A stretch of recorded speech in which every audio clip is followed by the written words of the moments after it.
Rising from the ashes of the COVID pandemic, we have the U.S. Croquet Association AC National Championships, April 2021, held at the Sarasota County Croquet Club in Venice, Florida. Your tournament director is Jeff Sue, ably assisted by his wife EILEEN. Maybe they're co-directors, I'm not sure.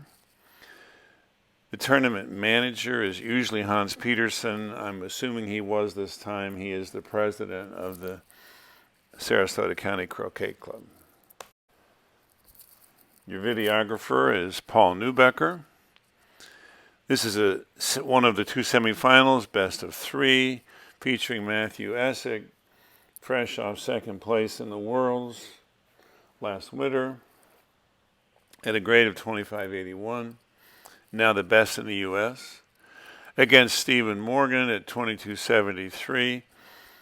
These two have played almost 30 times, but I think Matthew holds the edge. Are they going to lag for openings? Is that what they're doing? I think they just flipped. Huh? So I think they just flipped. The winner of the coin toss gets to choose color or order. They're playing Dawson balls, I'm pretty sure, and I assume there's not enough difference between the blue, black, and red-yellow pair that Matthew probably won the toss and elected the super shot pretty much halfway between 5 and the peg. In the new compendium of expert tactics called Beyond Expert Croquet, Chris Clark has an exhaustive analysis of the proper responses to a super shot depending on where the super shot goes.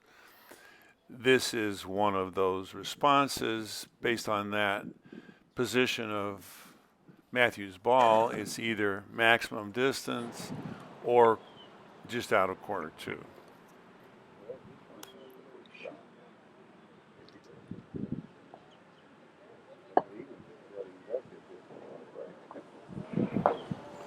This is the standard choice for turn 3.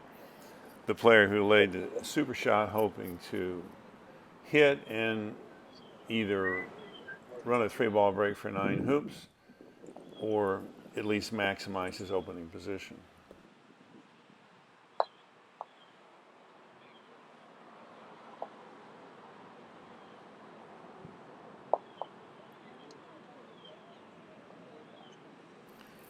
Matthew is the reigning AC National Champion in both singles and doubles. Stephen, however, has won the AC National Singles twice, the Golf Croquet Singles once, and he's won American Rules Doubles once, AC Doubles twice, and Golf Croquet Doubles once. Matthew, of course, finished second to Reg Bamford in the AC Worlds last year.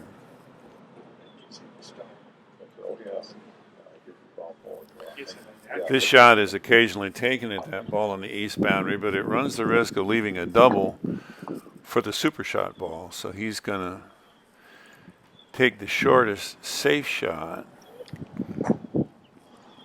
and missing like that leaves everything so widely spread out that Matthew doesn't have an easy shot to get going. By my count, these guys have played almost 30 times in AC, and Matthew leads currently 20-8.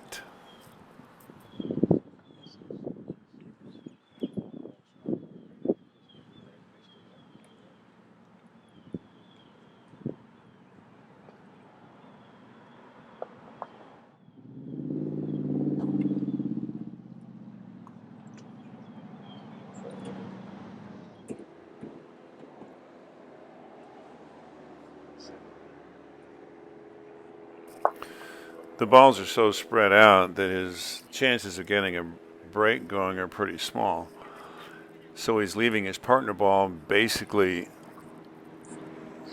on the yard line near corner 4 so that he can come back to it with the striker ball and get a pretty good rush to hoop 1 after he gets the opponent's balls where he wants them.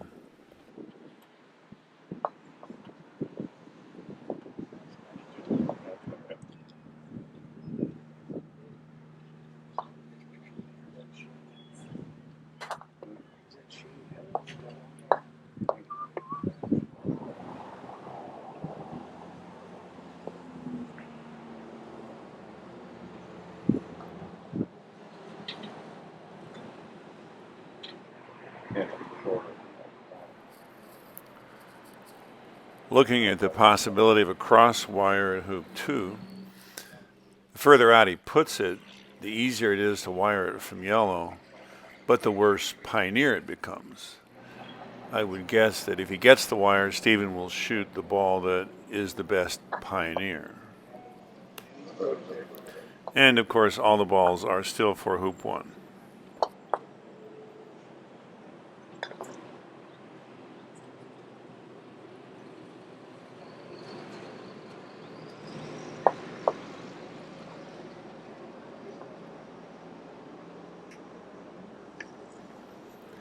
Not worth the risk, so he's going to do the standard leave of one of the opponent balls at his first hoop, one at the next hoop, and his balls back together.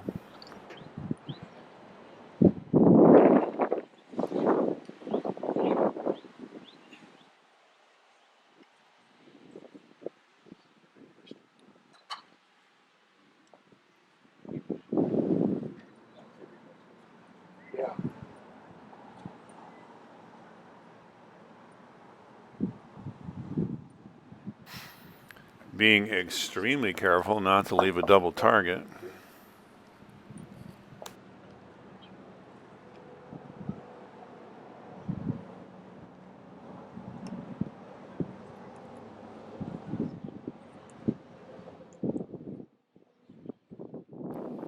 Violating the advice never to walk backwards on the croquet line for fear of injury.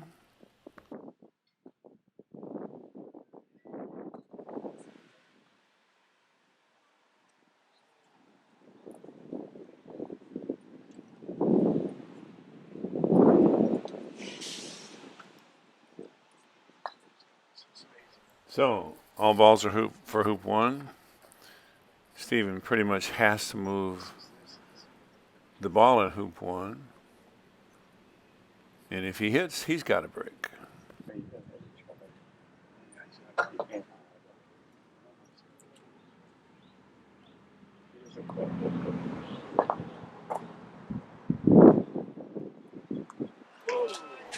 Not only does he hit, but he hit the back ball, making the rush on the other one easier. And maybe more importantly, hitting the back ball first allows him to leave it well off the boundary, which will pay dividends when he comes to pick it up, either after hoop 1, after hoop 2, or after hoop 4.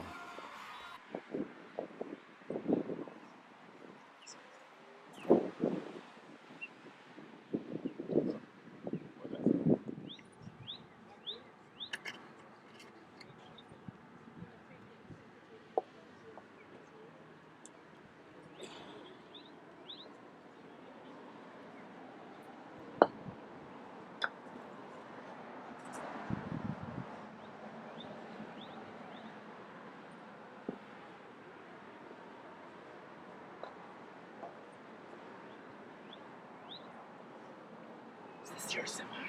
Yeah. Good luck. Thanks. You too.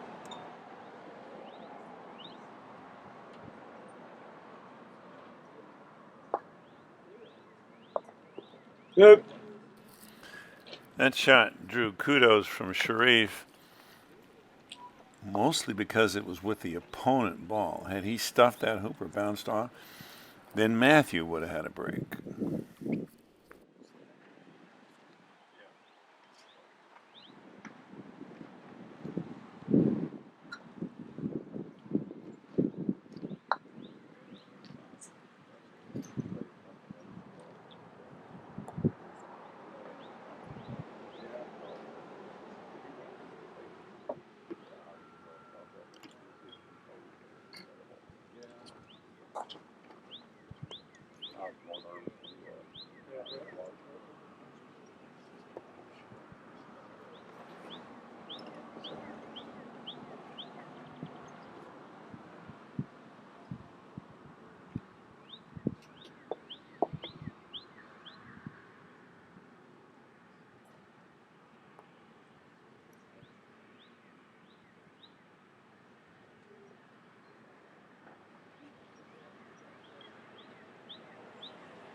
He got the 3 uneventfully, and now we see him playing for the rush down to that blue ball on the south boundary.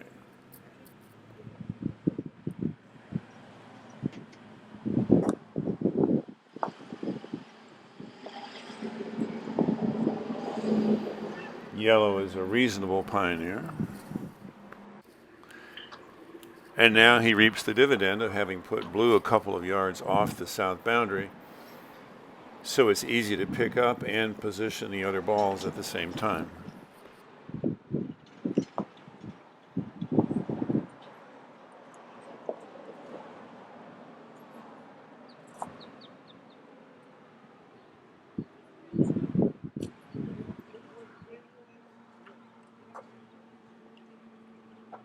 Hey, Bob. I got yellow.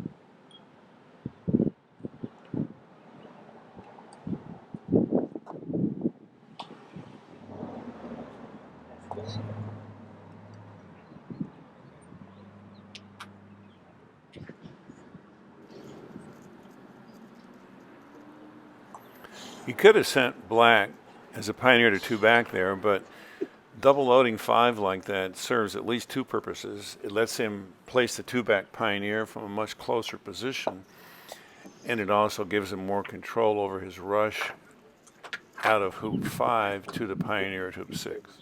Yeah.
If you can, you'd rather put partner at 2 back, but all it takes is a simple pivot swap to fix that.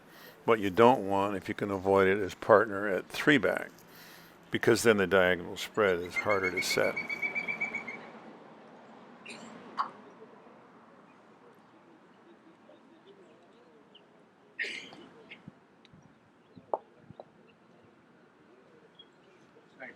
Yeah, of course.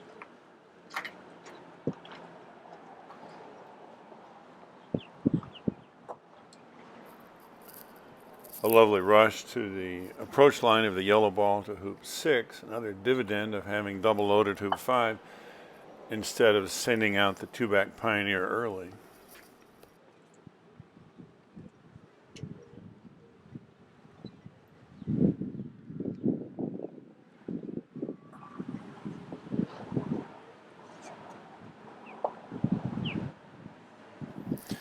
I think Steven plays a basically international approach to the AC game. Mostly drive and stop shots with the occasional takeoff and as few roll shots as possible. Reg Bamford has said that one of his goals in running a break is never have to bend over.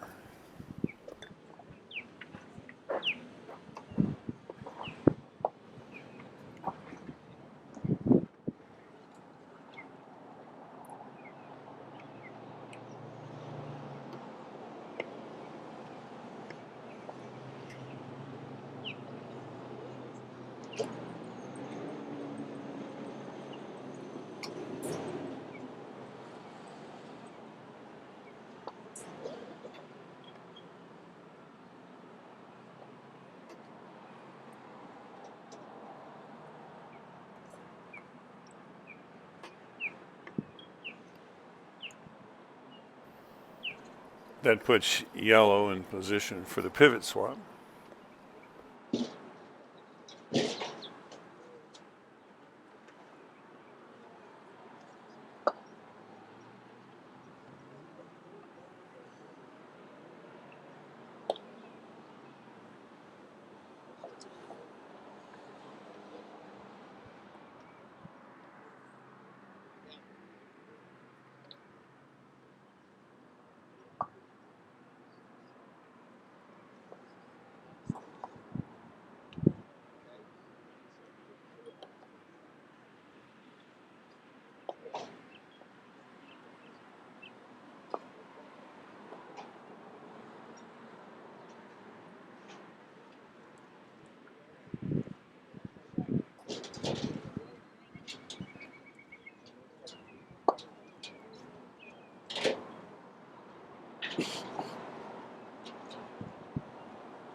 Doing it this way, it's easy enough to put partner back at the peg, but it does mean you only have 2 opportunities to position the wiring of blue at the peg from black rather than 3, which you would have had blue been the pivot ball and yellow the 2-back pioneer.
So there's the first attempt to position blue at the peg.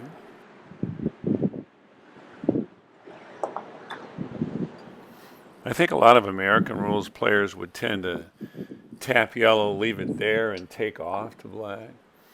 But this rushing to a line that lets a nice little stop shot position red for the rush on black to hoop 3 back is way more typical of the international style I mentioned. I know that's how Robert Fletcher would have done what Stephen just did.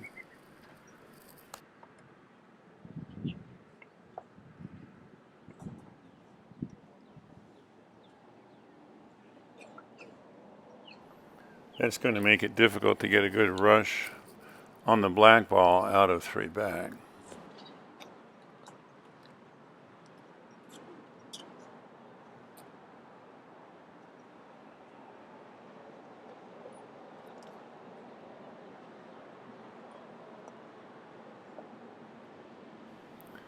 And now he's stuck with a big roll shot rather than a rush to near the peg, which would have made it a lot easier to put blue in wiring position at the peg.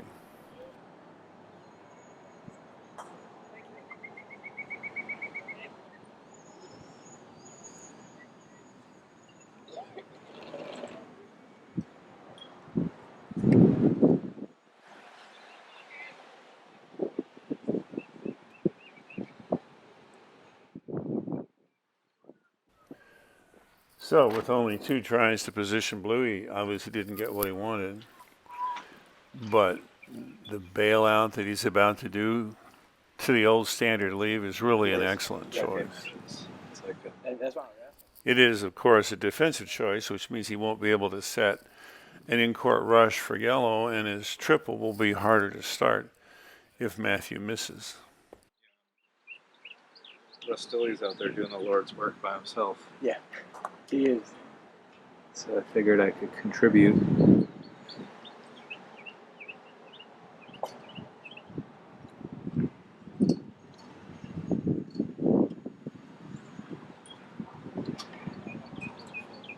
And I think it'd just be good if there's more croquet content out there. Yes, completely.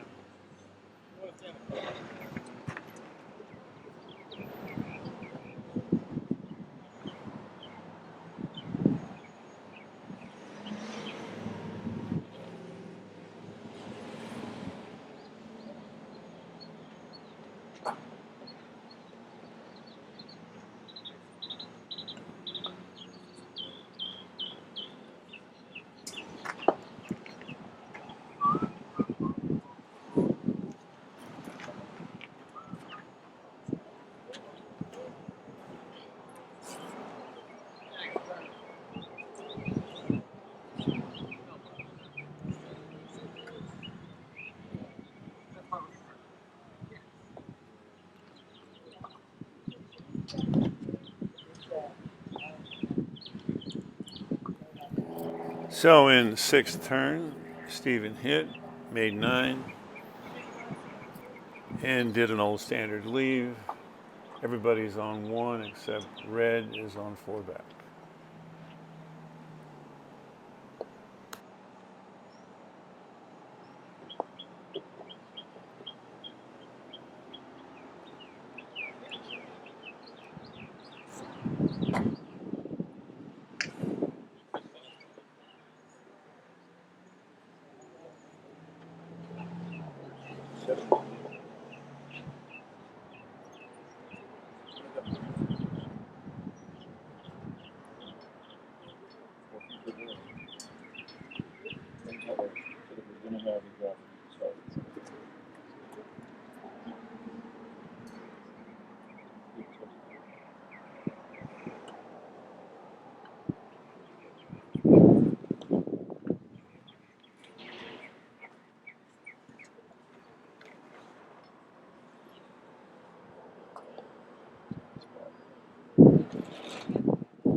This is really not that different from starting a triple in a diagonal spread. The rush to hoop 1 off blue is going to be a little harder, but let's see how close he comes.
The black ball is far enough off the boundary that he should be able to avoid a Hogan roll in trying to get this triple on time.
The issue here, of course, will be getting red into peeling position in front of 4 back after he makes 2.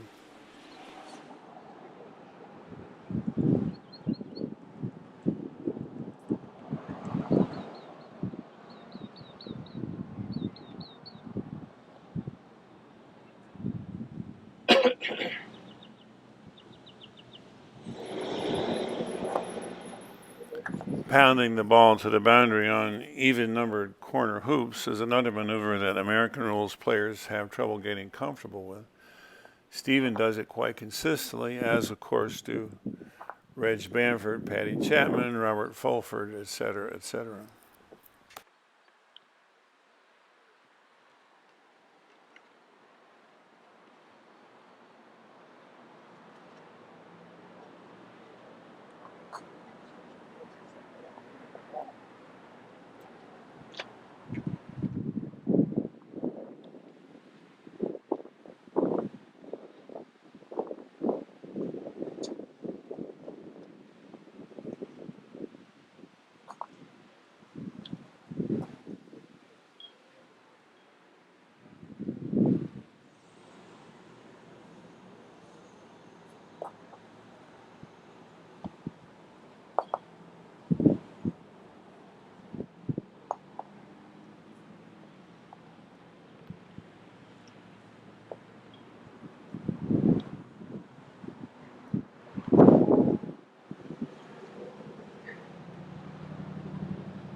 That'd be my first critique.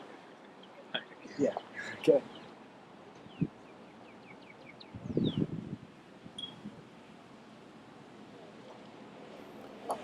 Peel attempt number 1, probably not rushable.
As you can tell, he wanted to get behind that ball from the boundary.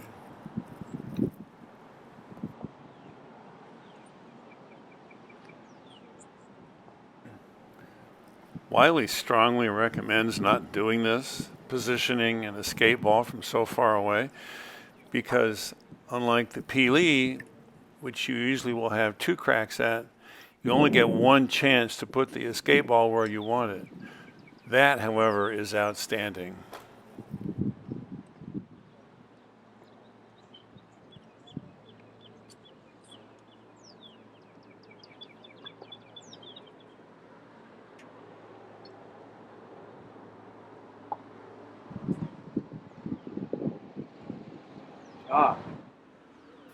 That's a little unfortunate because now he won't get the rush that he needs out of 5 in order to get the 4 back peel done before hoop 6.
The second attempt at the 4-back peel in the jaws would be just fine.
This striker ball is going to have to land perfectly for another attempt at the peel.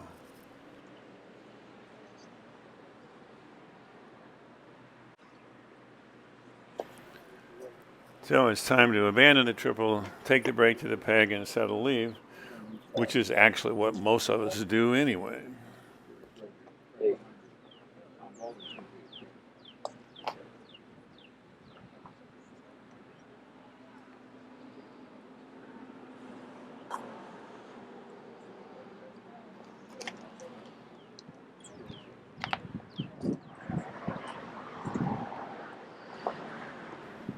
That's some pretty serious ball control.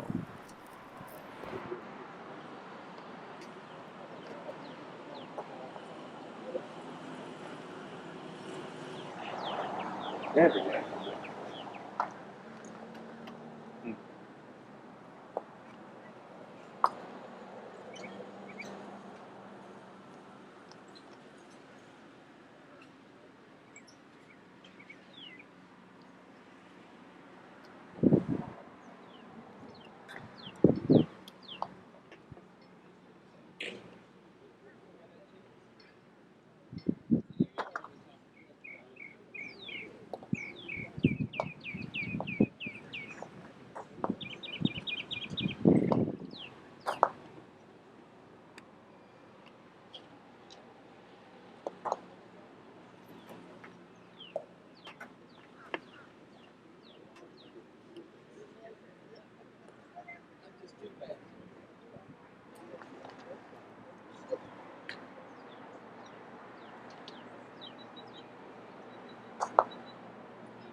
Looks like he double loaded 3 back because black wasn't really a great pioneer.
He's probably setting up for another diagonal spread, but conveniently he doesn't have to worry about the relative positions of blue and black, i.e. the parity, because blue and black are both still for hoop 1.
So is it going to be a diagonal spread or a close cross wiring of the opponent balls at the peg? Yellow's for the peg, red is for 4 back. Blue and black are still for hoop 1.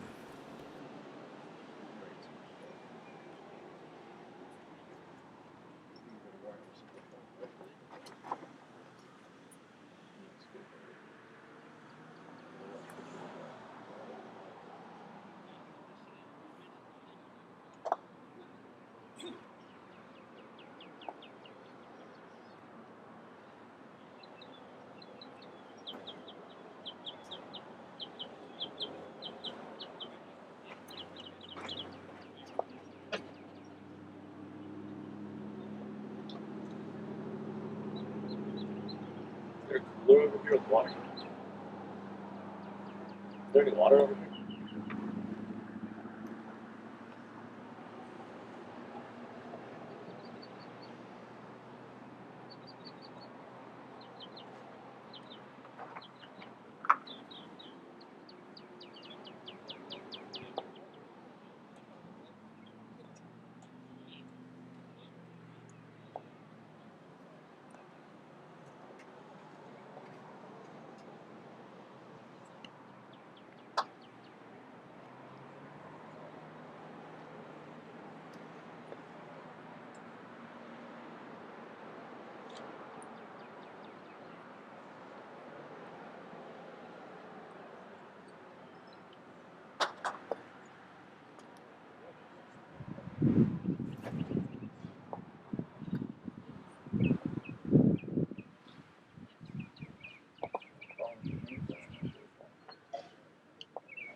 This went on for a while. Thankfully, there's no shot clock in AC.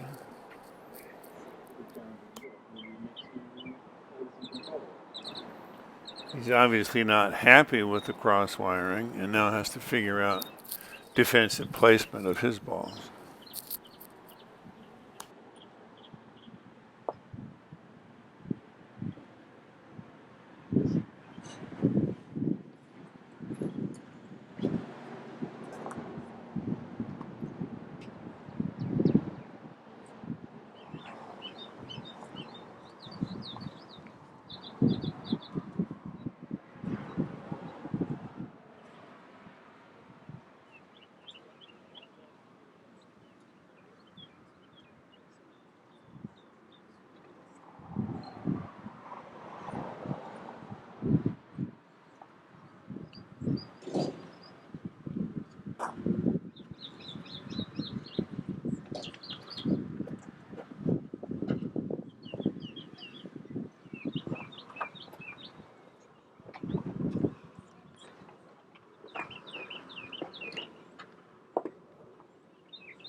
He has had blue since he made Rover, so he's just doing a defensive scatter maneuver here.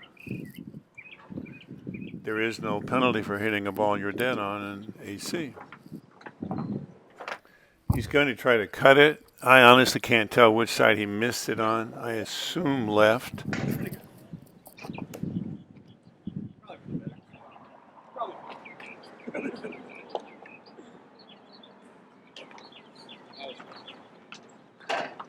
Yeah, you had to, I think. Oh, thank you. I appreciate that, Roger. I hope I don't have to drink from it for a while.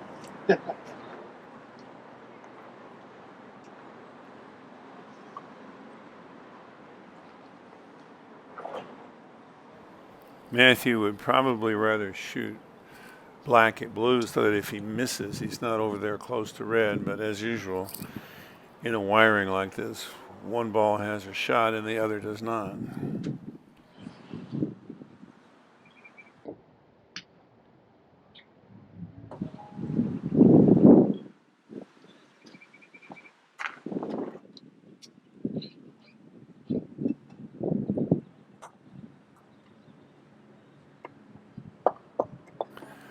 the way the balls are spread out, he's either going to have to do a leave and give Matthew another shot, or do some very precise shot making himself right now. All right, well, Jeff, a couple of really stupid shots later, and then you can shoot your way out. It just, I don't know how that roll shot was that much.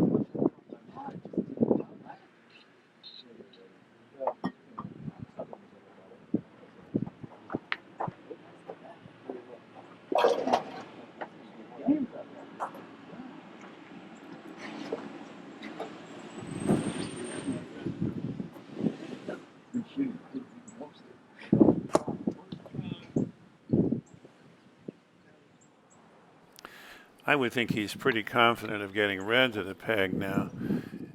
The question is, can he gather yellow, peg out both balls, and finish the game in this turn?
He's certainly going to give it a try.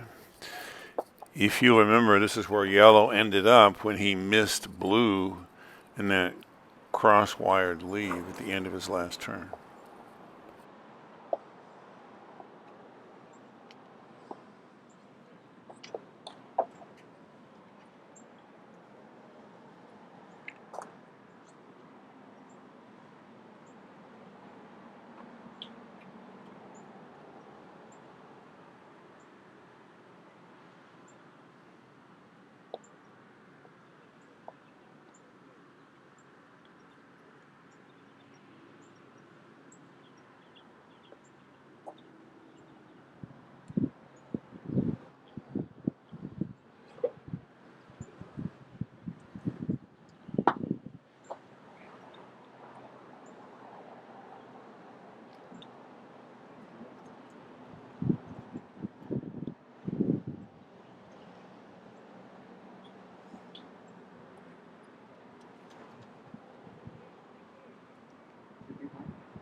Stephen Morgan takes game one, 26-0 over Matthew Essick in the AC National Semifinal.